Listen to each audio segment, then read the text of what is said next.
Washington. Hey, it's Joe, and I don't have to tell you, relationships are critical in Washington.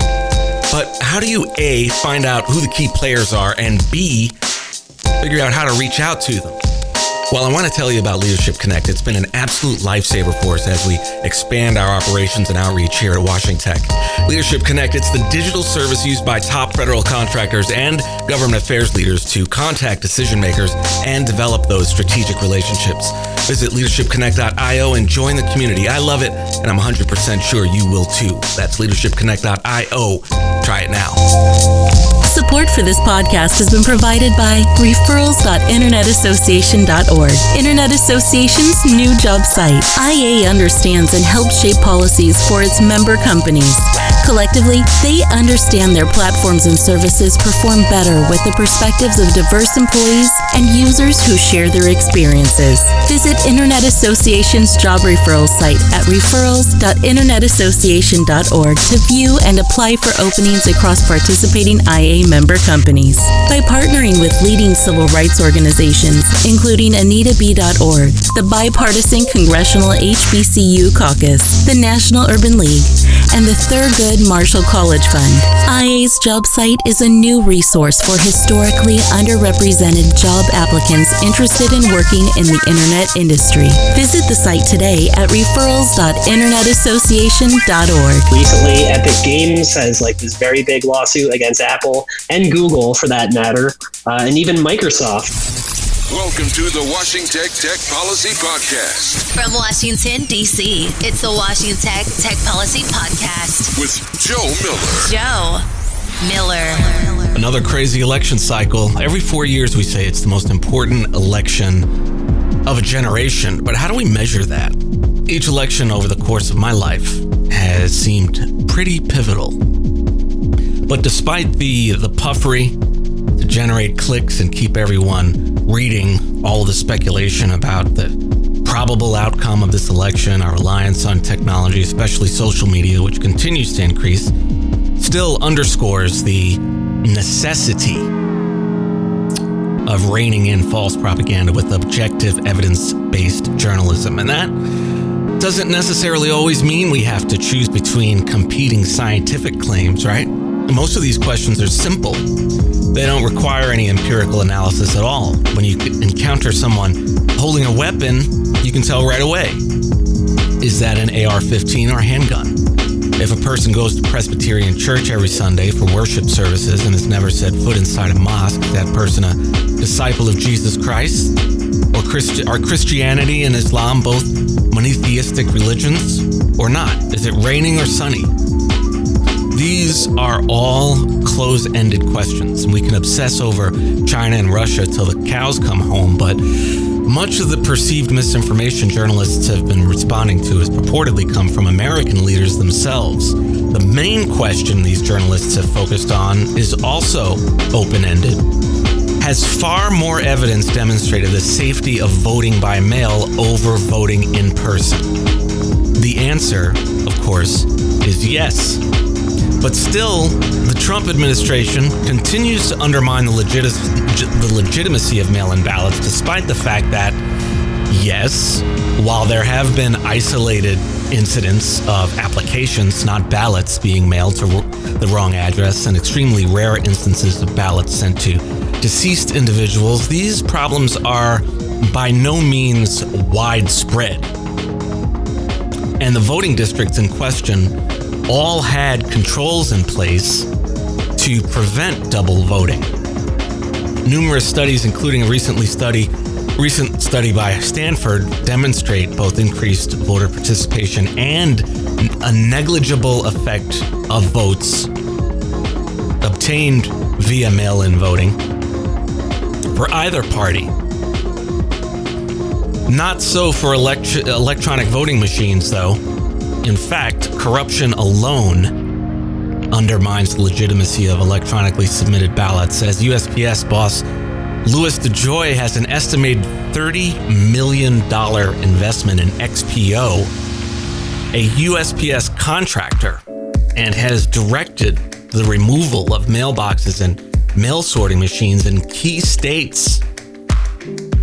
Other reports point to skepticism around where the components of voting machines were manufactured, with red flags raised by the fact that many are produced in Russia and China. Forget the deep state, we've got a shallow state, people confusing us about the difference between fact and fiction, a distinction taught in elementary schools right up here on the surface. Let's deal with that problem. Let's learn to snorkel before we jump right in trying to use scuba gear to find the deep state.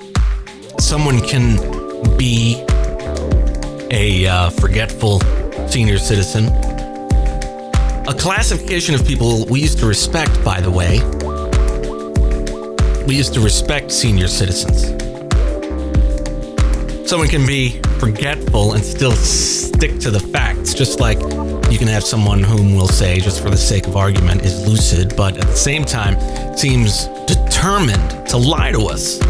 Lies his or her, and I have to say his or her, constituents may even be willing to accept for their own personal gain. That's the scary part.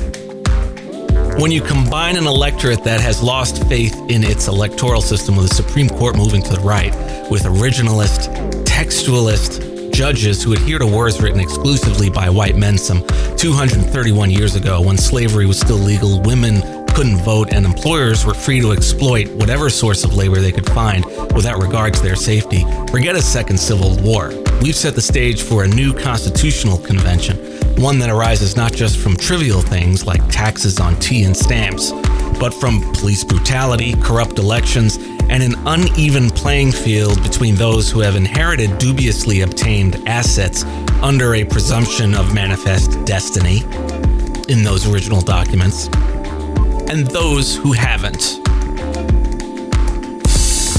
My guest today is John Bergmayer, legal director at Public Knowledge, specializing in telecommunications, media, internet, and intellectual property issues. He advocates for the public interest before courts and policymakers and works to make sure that all stakeholders, including ordinary citizens, artists, and technological innovators, have a say in shaping emerging digital policies.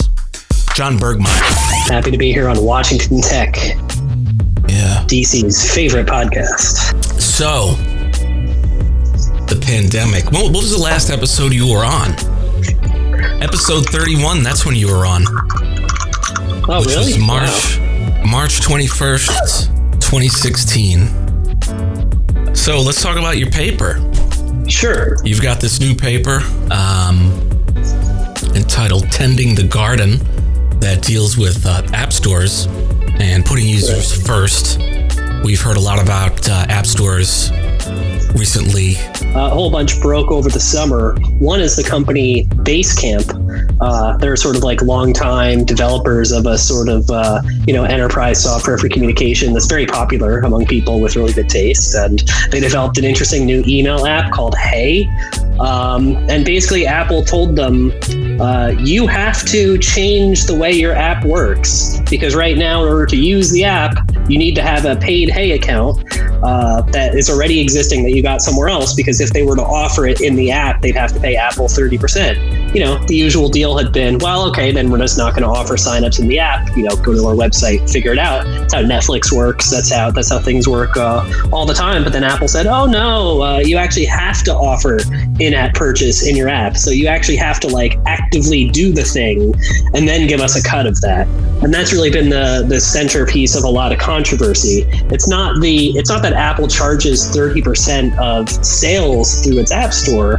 It's that Apple charges 30% of ongoing transactions that happen inside of apps for basically everything except physical goods. So that means that, when you buy a physical book in the Amazon app, Amazon just handles your credit card and, Apple does not get a cut of that. But if Amazon wanted to offer you the option to buy a Kindle book, which they don't right now because they don't want to pay the 30%, they would have to pay 30% for each transaction. And that just sort of applies up and down to virtual goods of all kinds. And it's that sort of really sort of like invasive application of the in-app purchase rules that has been the centerpiece of a lot of controversy that, really blew up this summer.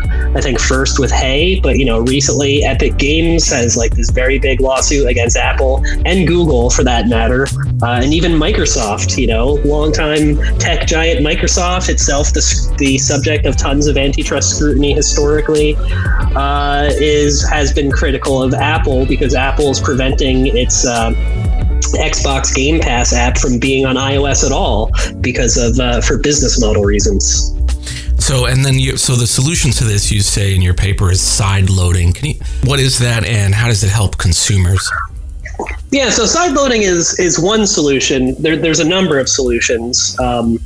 So side loading is just the ability to install apps other than through the App Store. It's one of those terms like acoustic guitar, right? He used to only have acoustic guitars, and they were just called guitars. And then you invent the electric guitar, and you have to say, oh, acoustic guitar, or a dumb phone, right? That's what all phones used to be. So side loading is just the way that software always used to be installed on computers. You just, install it, it used to be from a floppy disk or a CD. More recently, you download it from the web. With mobile devices, you typically have to go to the App Store, and there's not a lot of choice. And side loading is just saying, well, we want to allow people to at least, app stores have their advantages. They're very convenient. It's like a one-stop shop. They offer a lot of services to developers and users. But if there's some sort of app that for business model reasons or for content reasons can't be in the App Store, there's really no reason to say that consumers simply can't access the app. So sideloading would, take care of that by allowing people to install software other than through the App Store. I do call for maintaining security, right? So I don't want the bad old days of, you visit a website and it installs like a toolbar and emails a virus to all your contacts. Like there should still be some of the modern security precautions that have been developed that sort of keep devices a lot more secure, but those can be separated out from the App Store per se. Okay. So you're recommending industry-based solutions, if I'm hearing you correct? Yeah. So in terms of like what solutions are, my organization, Public Knowledge in general, with these dominant digital platforms, recommends a regulatory approach as opposed to just purely antitrust. The reason is that a lot of the problems that happen due to the gatekeeper control that these major platforms have, they're not even competition problems to begin with. Take one example. In Hong Kong, Apple has been pressured to remove certain apps from its App Store, and it complies with local law there.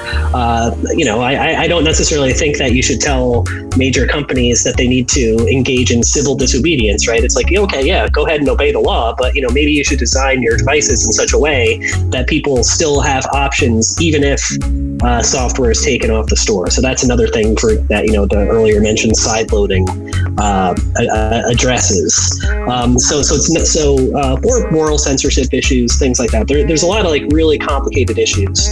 So I do tend to support a regulatory approach, but in this paper, instead of like focusing just on the mechanics of enforcement, what I wanted to do is sort of like skip to the next step and say, it's like, okay, but what should the platforms do, right? A lot of people talk about, well, we should have more antitrust, we should break the companies up. And, they have like a general framework for how they want their solutions to be implemented. And that's an extremely valuable discussion and one I'm happy to engage in.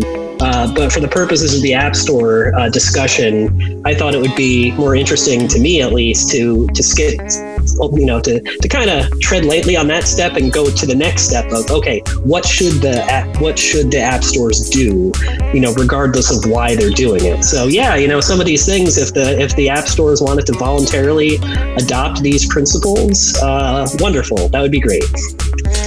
So if we decided to bypass these app stores and the developers themselves sold directly to consumers, what's to say that the developers wouldn't, build that cost into their own pricing? I suppose they would have to keep prices the same, right? They're not going to reduce prices. Right. So, I think one of the major problems and one of the key ways that consumers are harmed by the way that the app stores are structured is that it makes life harder for developers, particularly smaller and independent developers. They can't make a living the way that software developers typically did. I mean, a lot of developers grew up in a world where they would sell software, there would be upgrade pricing, they would just be charged, credit card processing fees. They were able to support and contact their customers directly, and app stores make basically almost all of that impossible. So if there was a world where developers were just like keeping the 30% and not really lowering prices, I don't necessarily think that would necessarily be bad, because I think it would mean higher quality apps and probably a more competitive marketplace. In other instances, what happens is the rules are preventing some kinds of apps and services from being offered at all. So particularly on Apple's platform, there's some kinds of apps that just can't exist. For example, purchasing ebooks or purchasing music downloads, because that developer, they can't just eat 30%, particularly if they're competing with Apple, who doesn't pay 30% to itself. They're paying rights holders. They have a cost for each transaction, so they can't really afford 30%. So the usual solution is they just don't have an app at all, and that deprives consumers as well. So loosening the rules could just mean there's just new kinds of apps and services available to people that financially just aren't possible right now. What are the key takeaways from this paper that you want listeners to be aware of? And then tell them where we can find you online. Sure. The thing for people to understand is that a lot of these choices, a lot of the gatekeeper control that app stores have, that Apple and Google have. Like, remember, Epic Games is suing Google also under a slightly different theory.